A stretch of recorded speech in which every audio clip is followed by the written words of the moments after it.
Now, one of the things that happened, you know, we were fortunate to shoot this really beautiful buck out here in Pennsylvania, public land, and we have some other videos about that. And kind of an emotional hunt to have Dylan here, Jen's here too, and place I've been coming. This would have been my first season was 31 seasons ago, believe it or not. So had a lot of history out in this location and a lot of great memories. And part of those memories aren't so good. And what I mean by that is my first buck that I shot out here in 94, another one in 95, I believe another one in 96. Those first few I dragged out of here. And we're in a spot right now where we're hunting, and we shot this. We're an hour and 15 minutes in here and about 700-foot change in elevation. I shot a buck on the back side of this, down 300 feet in elevation after I get across and down at the top. And that was a 2-hour drag up by myself, one step at a time.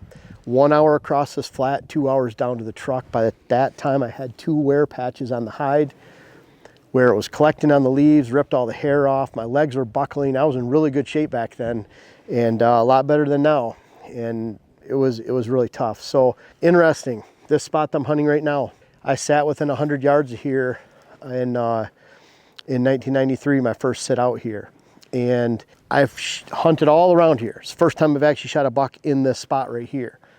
But I love hunting this 3x3 mile area. I actually came in a wrong direction. I'd scouted all out here. I knew where I wanted to be on a topo map, but we didn't have the aid of HuntWise, any kind of GPS navigation back then. It was a compass, and I would laminate cards from a topo map. I ended up 1.5 miles over that way on the opening morning, not far from shooting hours. So by the time I got over here where I wanted to be, where I scouted, it was an hour after shooting light. Met an old timer up here. He was long and lanky. He's wearing a long john shirt, and he had a frame pack on. He had all his clothes in his frame pack. And he said, you know, why don't you have a frame pack? I said, well, we just drag him out, and I have all my clothes on. I have my backpack I had. And he said, you need to get yourself a frame pack, drag him out. Went back to camp. Everyone said, kind of laughed at me. Said, why would you use a frame pack? We drag him out. You know, 5 or 6 of us get together, we drag him out. Well, I'm hunting by myself out here mostly. Go back to camp afterwards.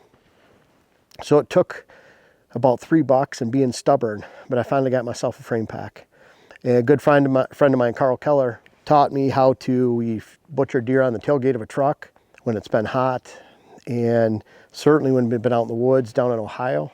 Took one out like this, and then Pennsylvania, the last 12, 13 bucks have been like this. And I'm not saying I do a pretty job with it or it's perfect, but what I do is I debone the deer, and we leave the carcass here, debone it, get all the meat off it, we cut the antlers off, and then we pack it out. I can tell you, walking out with a deer, whether it's 40 or 50 pounds of meat, these deer are smaller out here, and I don't mind that. I don't mind that this might only go 130 pounds field dressed or whatever he is as a 4 or 5 year old buck. It doesn't bother me at all. You're packing that meat out so much easier, carrying that on your back. And I'll tell you, some of these grades are so steep around here, or some of the logs they cut through on trails getting out of here. Pretty easy just when you need to sit down, rest that frame pack on something so it's taking it off your back without even taking it off. So you can literally just sit against the grade, take a break on the way out. How we do that, using a knife, I bring a sharpener with me and a saw. And really what we're trying to do is I'm taking a cut from the back of the head here all the way. Now if you're gonna mount the deer, which we haven't been, then that adds a different level of complexity to it, where you want to worry about getting and caping it and keeping that portion of the hide, but we're not. So I'm cutting from the back of the head all the way down to the tip of the tail. And then I'm going to work this area of the hide down towards the belly. A lot of times I'll use a saw around the lower legs so that I can get all the meat off the legs. And what I'm doing is I basically separate the meat into 2 trash bags or garbage bags. Pretty simple. I'm putting the back straps, hind quarters, any good chunks of shoulder meat in one bag, and then I'm putting neck roast, rib, all the scraps in another bag. So I have 2 bags, one for more burger and one for more roasts and steaks. And that's basically how we butcher it back at home, or if I have to take it in because we don't have a lot of time, then that's what I'm looking for. So I can still get hamburger when I get back home, and then you're meeting all of and complying with all the state guidelines of transporting game between state lines because it's all deboned. After we take care of this, and I would estimate that we'll have around an hour in doing that. We have a pretty nice day today. I still have hand warmers in my pockets right now because it's still in the 30s. So I'm trying to keep my fingers warm until you really get into the meat and start getting your fingers warm by the body of the deer. Then your fingers stay pretty cold. You take some breaks here and there. I think we'll be able to get this cut up within an hour.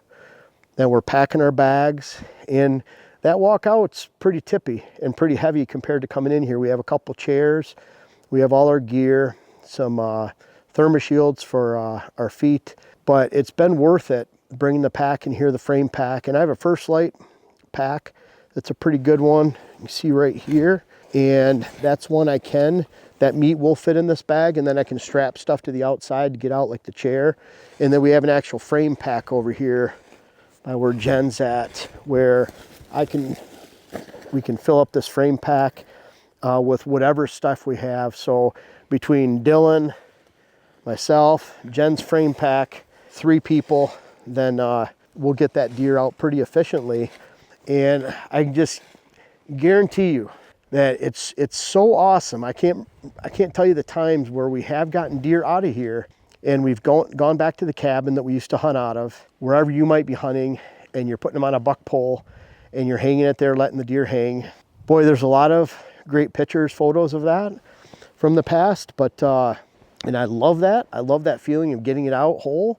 But boy, the ease and the less wear and tear on your body, and the smaller amount of time it takes, if you're by yourself, certainly, it's a very, very viable option just to cut it up out in the field, debone it, and get it out of here. And that's really 2019. I was here by myself and cut up a deer, got it out, and it really gives you that option. If I want to come out here by myself, obviously if I'm hunting way back here now and I'm 53 years old, to drag something out of here, maybe not smart to do. But for me to come out here by myself and frame pack it out, be efficient with how I'm dressing out here and keeping warm in the woods, then you can keep warm like that old timer showed me back in '93. You can be comfortable going in. You're not being overstuffed with clothes if you want to put them in your pack. And then that pack, you wear your clothes, wear your pack on the way out. And around in these parts, it's all downhill, down to the truck. So we're gonna take those steps to show you how to cut it up. I hope it's something that you can use in the future. And I have to warn you, I'm not a butcher. I've cut up probably 100 deer and packaged it myself throughout the years. But you know, I can tell you, it won't be a perfect job. What we're trying to do is get as much of the meat off the bone as we can, separate it between good and bad. It's that easy.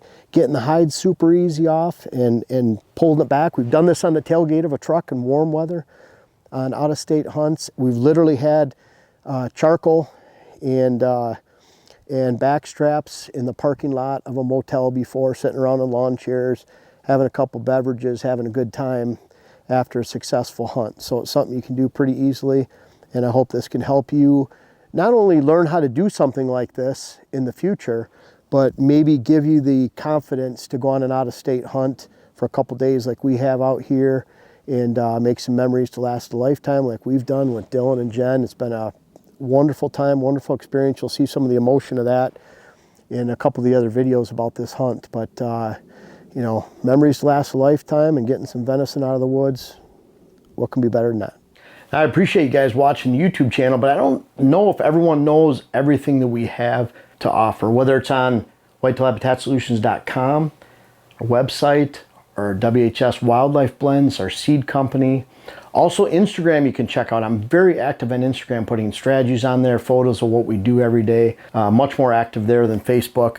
But our seed, web classes, books, clients, articles. I have over 600 articles on whitetailhabitatsolutions.com, everything whitetail strategy. Of course, we have hats on there, and then make sure to check us out on Instagram again. But lots of stuff to offer. We're always coming out with new things, and this isn't the end of it. We have more things coming soon. Make sure to check us out.